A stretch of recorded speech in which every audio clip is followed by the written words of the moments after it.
Ladies and gentlemen, good afternoon. Great to see you here. This is probably an understatement when I say this is a very, very special occasion for all of us at Bridgton Academy. Joining us today here in the Twitchell Chapel is the 74th Governor of the great state of Maine, the Honorable Paul Richard LePage. Please join me in offering a warm BA welcome to Governor LePage and fellow guests.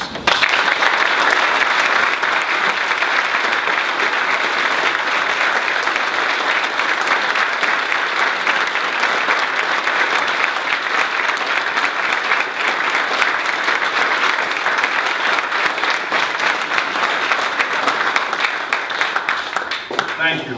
Furthermore, I believe that Governor LePage's presence here today represents the first ever visit to BA by a sitting chief executive of the state of Maine, or for that matter, of any other state. Governor LePage is here to address us on a very timely topic indeed, and you will hear more about that in a few minutes. As for today's chapel's proceedings, in the interest of time, we will hold off on birthday announcements and celebrations until next Monday, but we won't forget you. However, as always, more than ever, let us show each other and our guests the depth and closeness of our community here at Bridgton Academy by sharing with each other, as always, the international symbol of friendship.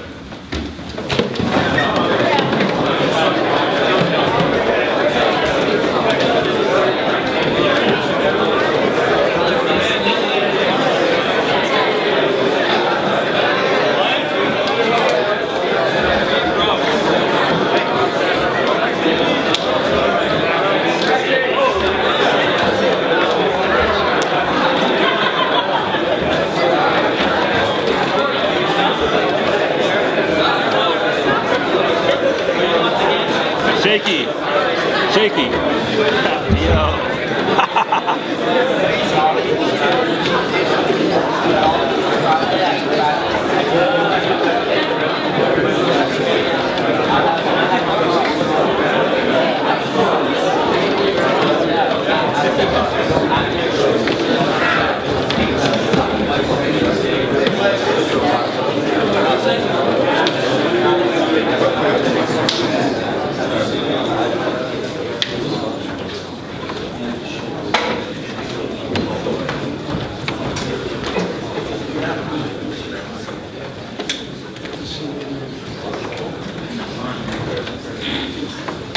Thank you. It is now my pleasure to introduce to you the gentleman who is most responsible for making today's special opportunity become a reality, and who will formally introduce Governor LePage.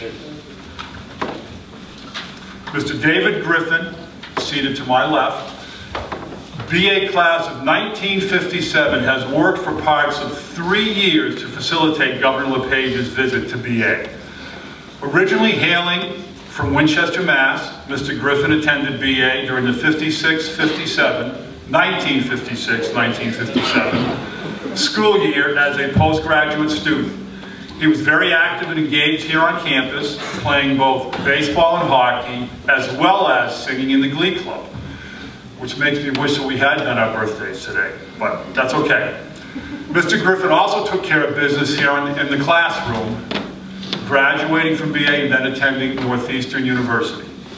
Following college, his life's journey and his background in mechanical engineering led Mr. Griffin back to Maine, where he eventually started his own business.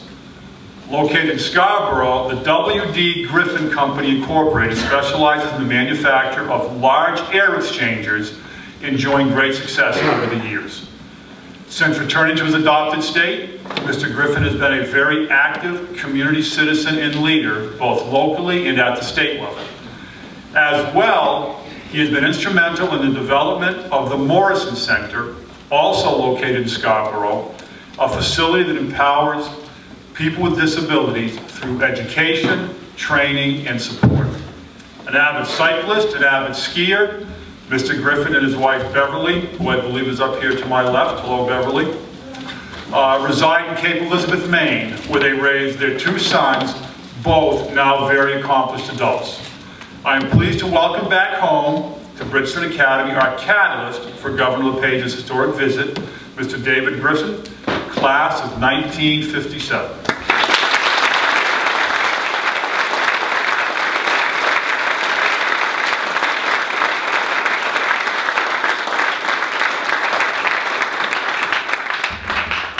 I didn't think I was going to get that kind of an introduction. I just went here 1 year. Good afternoon, students, faculty, and friends at Bridgton Academy. It is my pleasure to see you and pleased to be here. Bridgton Academy is a place that is very important to me, and as it opened a door for me to get my further education.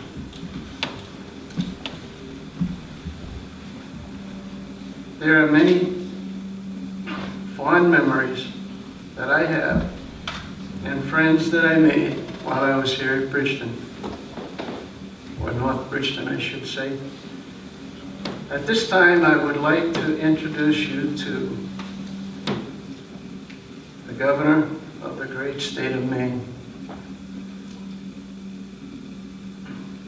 He is here today to discuss with you a very serious topic that he is very familiar with. Zero tolerance domestic abuse and violence. It is my honor to introduce to you our Governor, Paul LePage.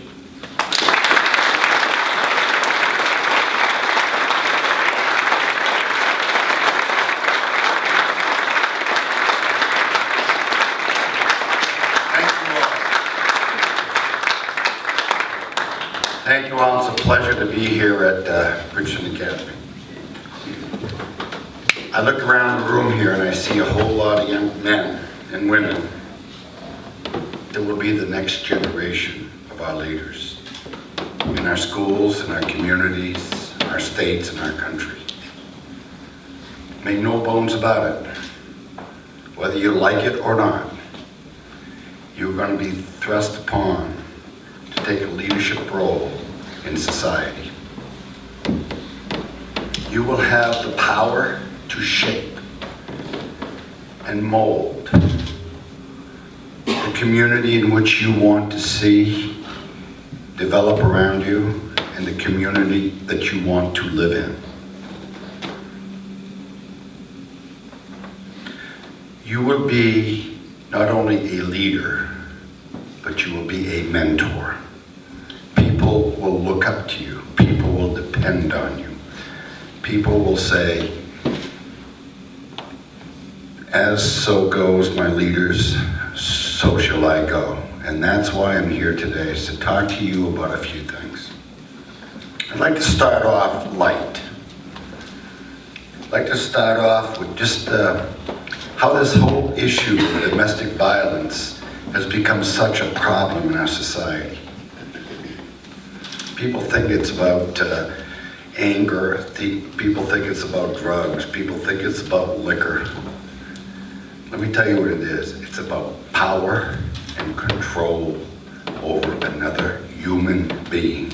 It is that simple. It's power and control over someone else. And it starts with bullying. It starts with bullying in schools. I'm going to tell you a little story. My son Paul, 7th grade, and when he was in 7th grade, he was taller and bigger than I am today. And he's about 6'4", played football at 6'4", 300 pounds. Now he's at 6'4", about 200 pounds. He's out of college. In 7th grade, he was coming down the hallway, and there's a little kid, little tiny guy, short, skinny, weak. People were taking advantage of him, bullying him. So he stepped up, broke it up, said, move on your way. Never resorted to violence, but he was punished. He was punished. And he went into detention. He took the whole issue. I went in, spoke to the assistant principal, and I said, I understand what you're doing, But I'm very proud of him. He's doing exactly what he should have done. He stepped up. And he did. He dealt with it. He got his punishment, his detention, and we moved on. Proudest day of my life to watch your 7th grader stand up for an underprivileged kid. Underprivileged in the sense that he was small and not able to defend himself against bullies. Bullies grows, and then from the bully aspect, and today it's even more difficult because bullying is done in the most coward way of all, through the internet. It's one thing to bully somebody eye to eye, but now we use social media to do it. It's even worse. And then that leads from there, and then we get into, you're going to be, if you're not seeing it yet, you're soon going to be seeing it when you attend universities and colleges. You're going to be faced with the dilemmas of social abuse, dating abuse, date raping, whether you're involved or not, and hopefully you never were involved in it, but you protect people from doing it. I'll tell you another little story, just happened last week, University of Maine.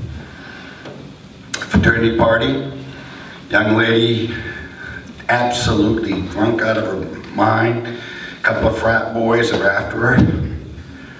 So she gets 2 freshman kids, ask them to escort her home. They call a cab, 2 guys took her home. Everything's fine and dandy. When they're leaving the dormitory, the girls' dormitory, they're accosted by some of the frat brothers for interfering. And so one of the young guys just poked the other one. There's something wrong with our system, because he was standing up for what's right. In my lifetime, and I'm going to tell you a little story here. This 50-cent piece, my first 50-cent piece was given to me in 1960. And every day of my life I have carried a 50-cent piece around with me. The reason why, I was told to tell the doctor I fell down the stairs after a very difficult and damaging beating at the hands of my father. I got beat because I stood up for my mother, because she was the punching bag. And us boys weren't smart enough to stay out of it, so we tried to interfere, and we took the beating. So now I'm into domestic violence. Domestic violence has become a very difficult problem, not only here in Maine, but in the United States of America. Not only with men beating up their spouses and their loved ones, but their children, and now we've got a new type of abuse called elder abuse, where kids are abusing their parents, elderly parents. It is the most heinous crime on the face of the earth, because people don't understand the damage that they're creating and they're causing other people. It's the kind of damage that will rip families apart. It's the kind of damage that will rip people apart. It's the kind of damage that will lead to people overdosing on drugs, committing suicide, going into drinking. It is one of the most damaging abuse you can inflict on someone, because it came from somebody who supposedly loves you. So if I can leave you with a message today, it's going to be this. The only way that this type of crime will ever be eliminated is if men stand up, speak out against it. We men are the solution. We are also 80% of the perpetrators, but if we gang together and we stand together and we speak out against it, that we, the men, can eliminate it. You know, back many years ago, there used to be Mothers Against Drunk Driving. When I was going to school, I remember being in Edmundston, New Brunswick one night. I was in college in Edmundston, New Brunswick with a young guy. He was driving. And we got stopped for drinking. The officer said, "I want to see your license registration." The guy says, "I can give you here's my license, my registration." He says, "Son," he said, "this is your draft card. I need your license." He said, "That can't be my draft card, because I burned my draft card." He said, "Son, this is the draft card." He said, "Well, if that's my draft card, I burned the license." Then he proceeded to call his dad to come and get him, picked us up, and all gave us a ride home. Except for the guy that burned his draft card. The point I'm trying to make here is it's totally different now. Now drunk driving is totally unacceptable socially. It was at one time 0.1, you got an OUI, now it's 0.08. And I will tell you, an OUI now, if you think you get an OUI and you're going to get off light, start adding up how much insurance money, how much money you're going to have to raise for higher insurance rates, the penalties, and all the things that go along with it. So the mothers against drunk drivers have been totally effective in our country. And before I'm done, I'm hoping that you in this room, myself, and all us men will stand up and protect our children, our women, and our elderly against physical abuse at the hands of another human being. It's totally heinous. The damage, you can't see it. You must have heard about PTSD. It's when a soldier goes to war on several different deployments, comes back, and you can't see the injury. But it's there, and it's deep. Young men are the answer to this heinous problem. I'm not suggesting that you go in and get into a fight. I'm suggesting that you just speak up against domestic violence. Against the violence against other women, children, partners, friends. We just don't need that type of heinous crimes permeating this society. Now, if you heard, I'm sure many of you heard, I sent an angry letter to Commissioner of the National Football League, Roger Goodell, simply saying, hey, listen, Incognito weighs 300 pounds. He bullied Martin, who's another 300-pounder, Miami Dolphins. You gave him 8-week suspension. You give Ray Rice 2 weeks for knocking out his girlfriend in an elevator and dragging her out. Do I need to go any further? It's pretty simple. So then that led from 2-game suspension to 6 games, and now everything's blown up. Now there's 4 or 5 people on the hot seat. One for them 49ers, Minnesota. Now they're starting to do something. Let me tell you something about athletes. Very smart people and very good athletes are mentors to society. That's a good reason why they're good at their craft and they get paid lots of money. But they have a responsibility. You have a responsibility. I have a responsibility. And the responsibility is to live in society that we get along. Even politicians, except for the hate season, which is election season, are usually pretty good. They don't resort to violence, though. Normally, they just give you a good whipping with their tongue. So I ask you all, and I'll open it up for questions because I think it's very important that we dialogue it. If you're an athlete, just remember this. You're an athlete and you get paid, particularly pro athletes, get paid because people want to watch them.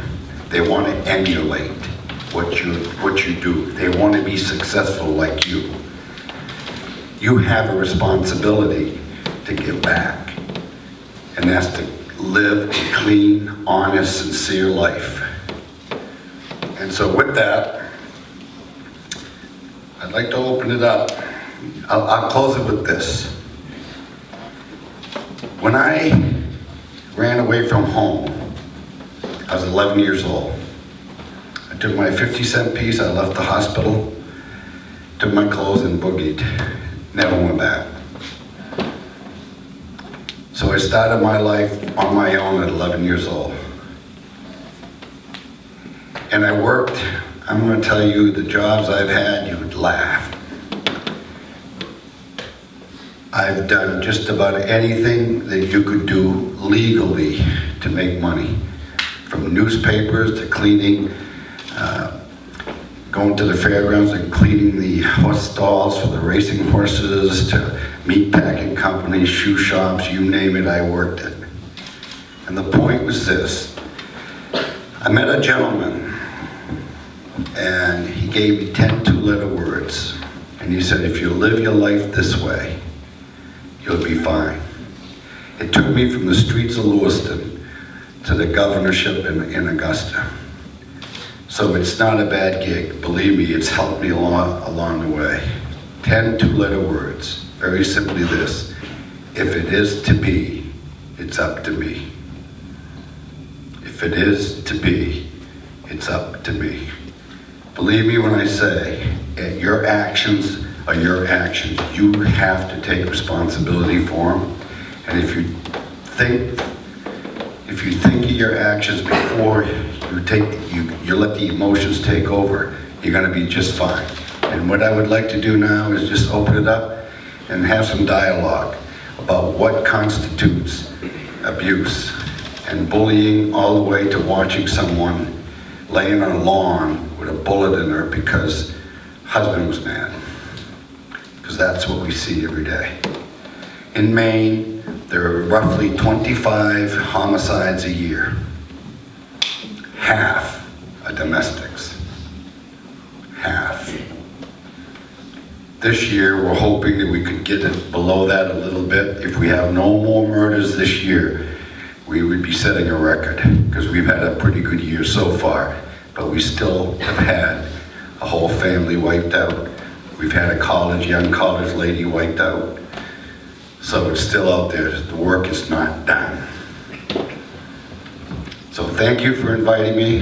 I invite you all to ask questions, because the only way you get on board is if you understand it and you dialogue it.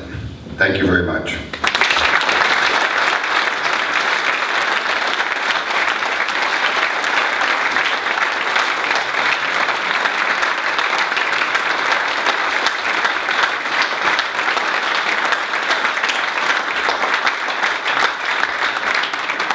Any questions? Ah, come on, it only takes one to start it, then we're gonna cut them off. We have too many after a while. Who's gonna be first? Yes, sir.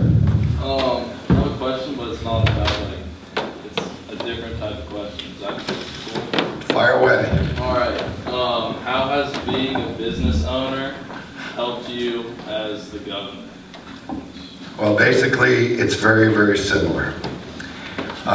Anything you do, whether it's business, whether it's school, whether it's being a governor, you take on a responsibility. You first got to understand what the job is, understand where you want to take, like in my case, the state, or in past focus, you put a plan together and you execute.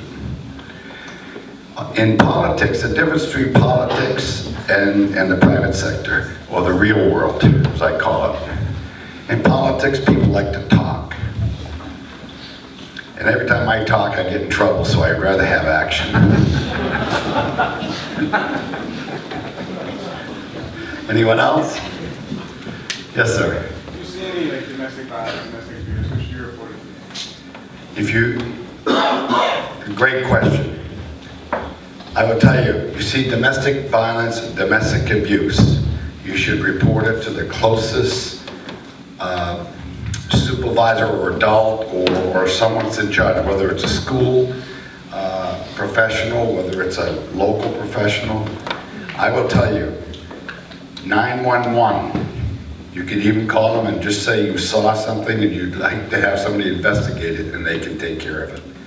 Let me tell you something. It is so critical when I tell you that domestic violence begins with a slap across the chin and it ends up with a bullet in the head. So if you see it, please tell someone. Sometimes if you just tell your friend, it will take care of itself. It needs to get out there. You need to talk about it. I've always said Crocodile Dundee. Ever see that movie? Crocodile Dundee's talking about Walt out in Australia. And they were talking about you need psychiatrists, you need psychologists. He said, no, you just tell Walt and the problem goes away. So when people know about it, people take care of it. I was at John Bass not too long ago, and I was speaking about domestic violence. That evening, one of the young ladies went home and saw her brother lose it. He was a single mom with a boy and a girl, and he just lost it, and he beat the mother really, really bad. And she said until that day, she never knew what domestic violence was. I spoke about it, she went home that night, and she experienced it for the first time in her life. Now she's an advocate all over Bangor area, helping others. So that's how it's done. You just, the first person I'd call, right there. If he's handy, and if he's not around, next in charge. And I work my way down, because that's where it happens. I was at another school not too long ago, and there was 4 or 5 questions asked in the audience, and I remember walking out and seeing the guidance counselor. I said, did you get that? Yep, we're all over it, because they were people, young people, that were trapped into a bad scenario at home, and they were asking for help without coming out and asking. And so we got them some help. Anyone else? Yes? Well, can you tell us about the bill that was recently passed in the legislature? Well, there have been several, but let me tell you, it's not enough. They're going to see another one up in January. In January, I'll be putting up a bill that's going to say that anybody that is charged with domestic violence will not be able to plead down. Because what's happening now is they're being pled down. We put some bills in to make them stricter policies, stricter laws against it to try to stop it.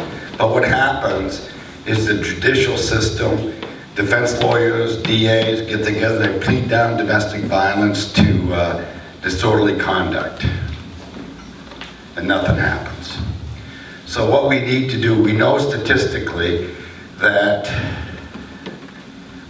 you can have an impact with domestic violence if you have a good batterers program. Our batterers program means you have to attend once a week for 50 weeks. It's just like Alcohol Anonymous. So you go to a therapy session once a week. I'm going to send a law out to pass a law that says that you cannot plead it down. You have to attend batterers intervention. And if you fail to pass, in other words, you stop going, you finish the rest of your probation in jail. That's simple. That's how serious I think it is. And then the second offense, 1 year in jail. It's that important. Let me tell you what's happened here in Maine this year. Just to here in the state, and I'm sure most people don't realize. We had one was a murder-suicide. 2 children, a wife and a husband dead. Another one, baby, 5 months old. The dad got tired of the baby crying, took the head and go, 5-month-old, wasted, done. That's what I'm talking about. It's pretty serious stuff. Abuse is really, really nasty stuff. So, if I sound passionate about it, I am. and I need your help. I need your help not only here in Maine, but as you leave and you go into professional ranks in your careers, whether it's in sports or business or education or medicine or engineering, whatever your future career is, you need to bring with you that the most important asset on this planet is mankind. Anyone else? Yes, ma'am. Many people are afraid to get involved. Do you have any words of advice to help those that may see something but are afraid to stand up? You know, and you're right, and they'll say, well, I don't want to interfere with somebody else's family. Let me tell you something. You need to say something for only one reason: your peace of mind and knowing that maybe somebody will be getting help. By getting it early, you can get someone from an abusive environment to understand how not to do it, or understand how to get out of abusing others. When I say Batterers Program is just a bunch of people that get together and talk about abuse. And it's just like Alcoholics Anonymous. They go, they talk about it. It's got a success rate of about between 30 and 35%, that means that only 1/3 of the people the first time they go are going to get cured of beating up. They're going to get out of that habit. I came from a family, 18 kids. I have 13 brothers, 4 sisters. I'm the second eldest. Being the second eldest, I was the oldest boy, the second eldest in the family. Being the oldest boy, I was the one that was always running to the front of my mom and taking the hits. Then after me, it was my 2 other brothers right behind me, the older boys. Believe me, if somebody would have, and it happened, it did happen for me, very fortunate. Next door neighbor, Mrs. Gothier, she came over one Sunday, the day I was getting really beat up bad. She's the one that called the ambulance. She's the one that went after my dad. She was bigger than my dad, so that was pretty cool. And so I just think that there are some things in life that you just have to do. And that's one of them. If you're seeing somebody abused, you gotta step up. I'm not saying get in a fight, I'm saying get up and say something. Stand up, man up, talk about it. If nothing else, you're gonna probably squash it. But it's so important to stop it because too many innocent people die, or they get affected for life, that they can't move on. And I will tell you something else too, and I'm a good example, and some of my brothers are good examples. Just because you've been abused doesn't mean you're gonna abuse. So that's an absolute misnomer. It's a fallacy. It doesn't work that way. In fact, most people that I've seen have been abused become great advocates and do great work in the field of stopping abuse. So I see a big guy over there. He got shoulders the size of the room. He can stop anybody just by looking at him. Anyone else? Thank you. Yes. One point you mentioned higher education, which can help us be more informed on topics such as domestic abuse. But is there any way to make this education more readily available and less expensive for students these days? Yeah.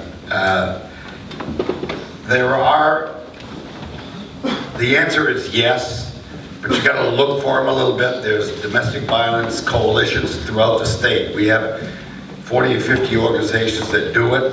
We have 40 or 50 organizations around the state that look for advocates and volunteers to work with them. They're all, I don't have them all right here, but the Maine Coalition to End Domestic Violence in Augusta could lead you into it. You could call them, they'd be more than happy to direct you to areas to areas in your locale that you could find out more about it. Higher education is very important. They can do a lot.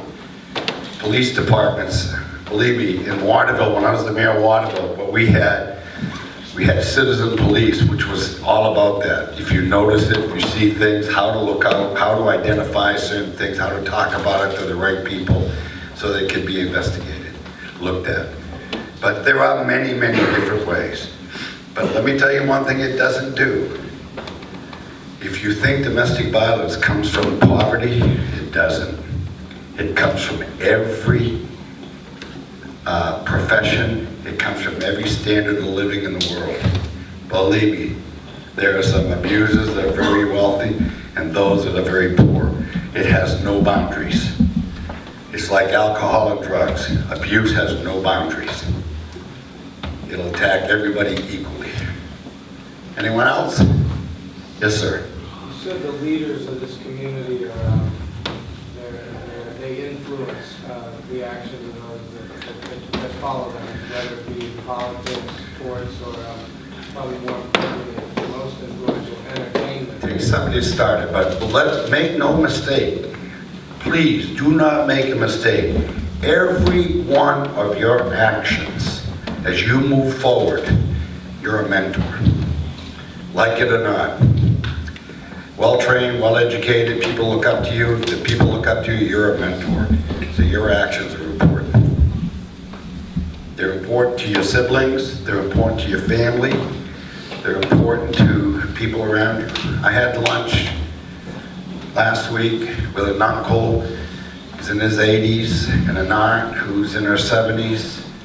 And I haven't seen them for a long time. They have their own families. But we had lunch. And the one thing they said to me, Paul, we are so proud of you. That's what I'm talking about. Doing your part. Because everybody needs to be proud of you. Thank you all.